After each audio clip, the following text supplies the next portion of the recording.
Жұмыс күндері демалыстар мандап жүргенде демалысымыздың қалай өтіп кеткенін де байқамай қаламыз. Себебі үйді жинап, ретке келтіремін дегенде бір күн, тіпті 2 күніміз зыр етіп өте шығады. Сосын жеткілікті демала алмағанымызға көңіл күйіміз түсіп, бармақ тістеп отырамыз. Осы мәселеге тап болған американдық Марлас Келли оны жеңіп, өзінің тәртіп жүйесін ойлап тапты. Бұл жүйе Fly Lady деп аталады. Fly ағылшын тілінен Finally Love Yourself сөзінің қысқартылған түрі. Соңында өзіңді сүй деп аударылады. Ал сөзбе-сөз аударма ұшатын леди деген мағына береді. Fly Lady тазалау жүйесі үйдегі заттарды ретке келтіруге және жағымсыз ойлардан арылуға көмектесетін қарапайым әрекеттер тізімі. Егер сіз осы Fly Lady жүйесінің принциптерін ұстанатын болсаңыз, үйіңіз үнемі тап-таза, қолыңыз бос және көңіл-күйіңіз көтеріңкі болады. Ал үйді тазалау күніне небәрі 15 минутты алатын болады. Марлас Келли кейінірек сайт жасап, бірнеше кітап шығарды және мыңдаған әйелдерді ұшатын үй шаруасындағы әйелдер қауымдастығына біріктірді. Ол өзінің танымал бестселлер кітабында тазалау бойынша бір қатар кеңестер ұсынды. Бүгінгі видеода Fly Lady жүйесі жайлы толығырақ айтатын боламыз. Ең алдымен каналға тіркеліп, қоңырауды басып, видеоны соңына дейін көріңіздер. Сонымен үйде және өмірде қалай тәртіп орнатуға болады?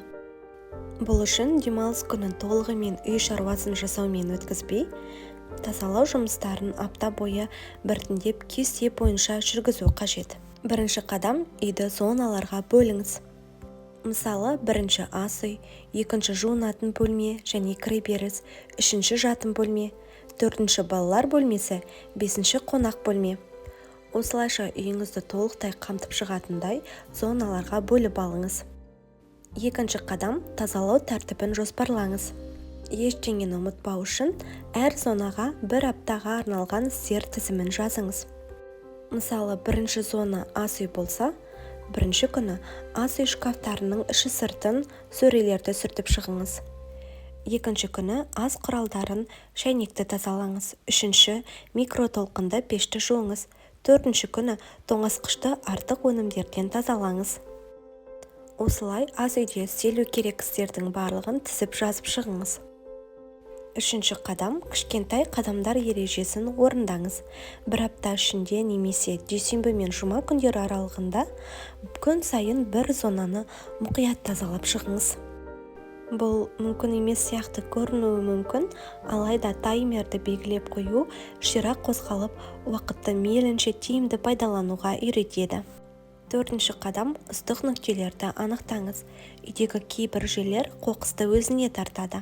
Бұл кіреберістегі үстел, жатын бөлмесіндегі креслолар, ас үйдегі терезенің алды болуы мүмкін. Мұның барлығы ыстық нүктелер. Осы нүктелерге күн сайын тәртіп орнатуды әдетке айналдырыңыз және тазаланғаннан кейін оны күн сайын мұқият қадағалаңыз. Төртінші қадам артық заттардан арылыңыз. Әдетте үйде ешкім пайдаланбайтын көп деген заттар болады.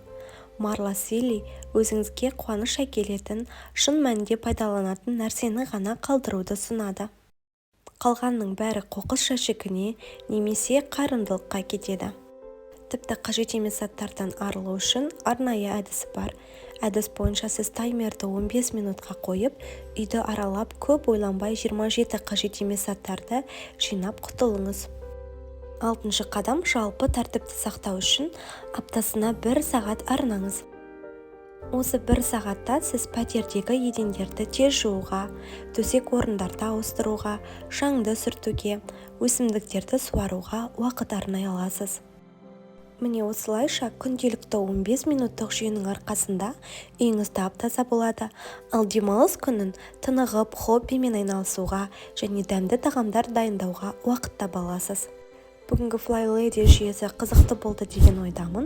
Ұнаса жақындарыңызбен бөлісіп, лайк басып, комментарий жаза кетіңіздер.